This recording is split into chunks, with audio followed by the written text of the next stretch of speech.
Alright, what's up guys? So today we're going to convert this motor, which is set up for a 99 or newer 700, to be run in either a 97 or 98 chassis. So we'll show you what goes into having to convert this to fit an older sled. So a little backstory on this motor. I picked it up. They didn't know what was wrong with it. I pulled the reeds out. It's got V-force reeds and all that. And it wouldn't turn over. So I put this bolt in the end so I'd have something to try to turn it. This recoil wasn't getting her. And I got it turned a little bit, made a clunking sound. It's pretty bad.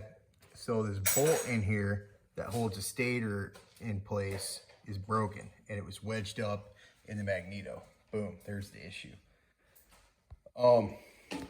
So yeah, this thing's blurry.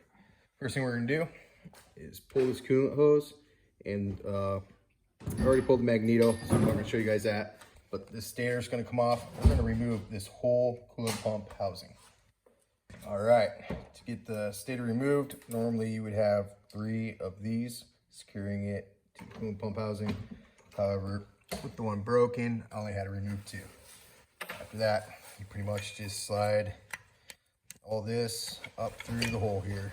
Dropping the stator.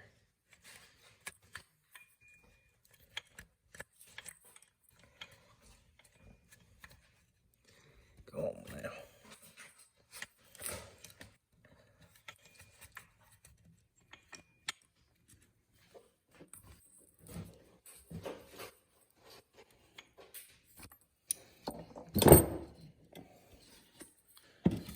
That's off.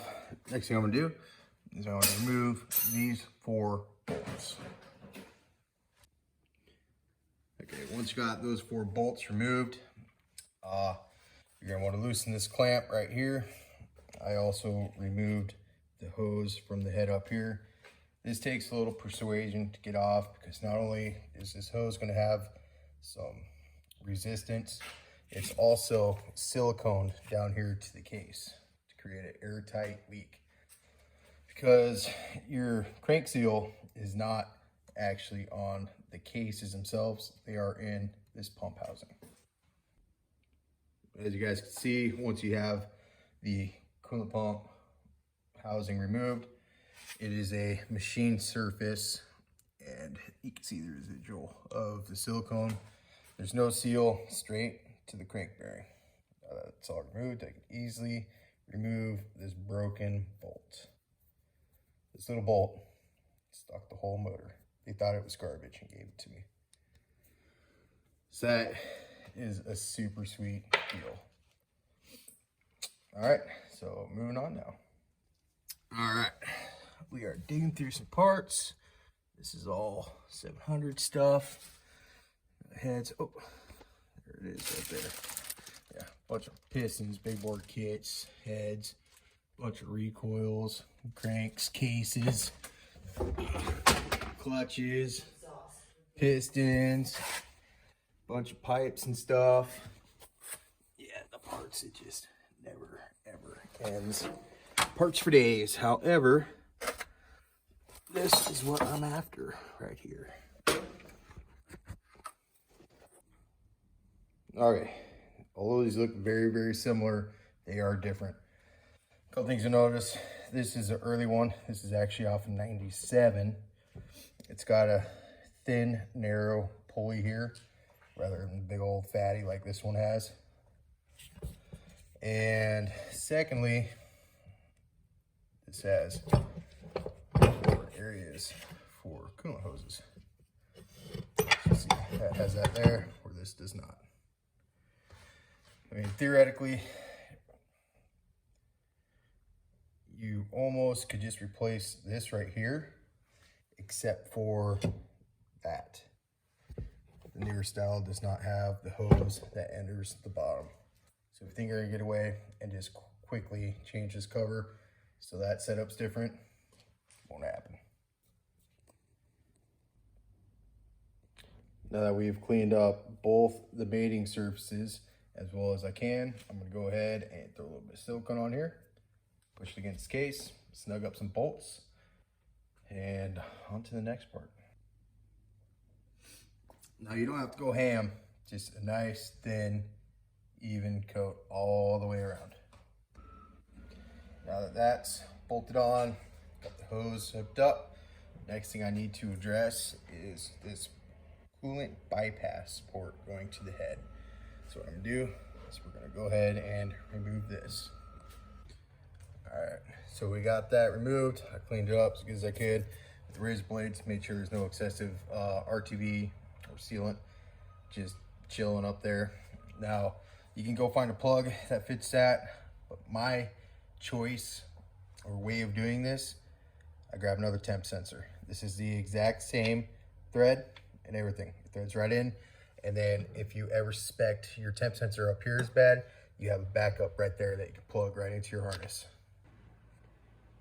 All right, so we got a stator back in it, just those 3 bolts. I still gotta put my rubber piece in, but I want to show you guys something. This is a stator, love. These are magnetos over here. Yep. So something I noticed, this motor clearly was probably out like a 2000, 2001 or something like that. So it had a different style magneto, and it had the newer style CDI. So where'd it go? Is that it? Yeah, this is it. Right? I'm so lost. Anyways, there's no secondary white plug on this one like there should be on these older sleds. But yeah, so with the stator being different, also the magnetos are much different. No, that's not the one that came out of this motor.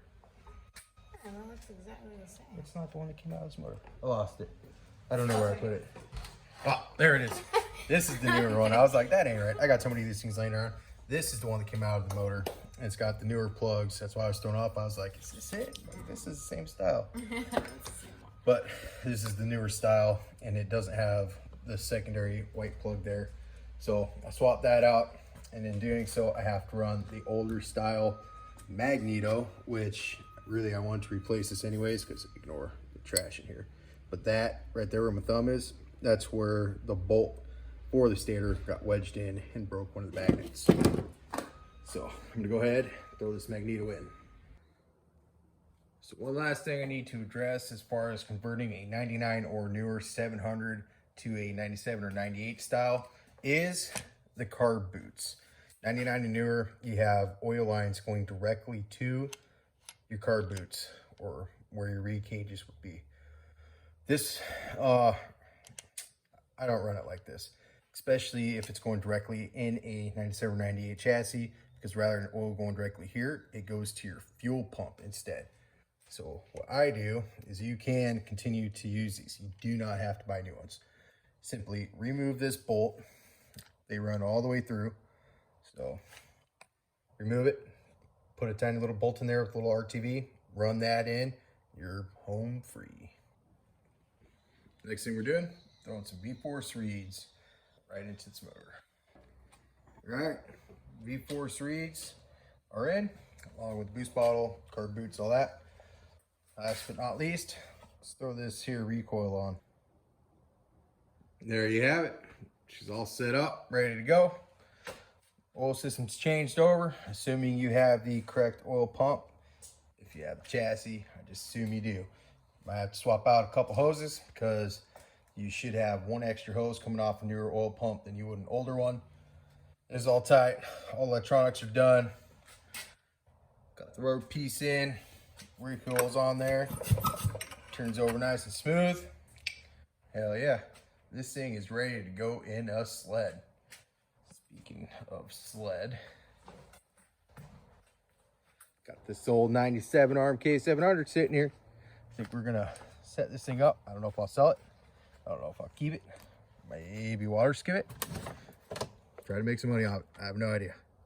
But yeah, box shocks all around, stretched out to a 151. I suppose we'll see what happens. Stay tuned.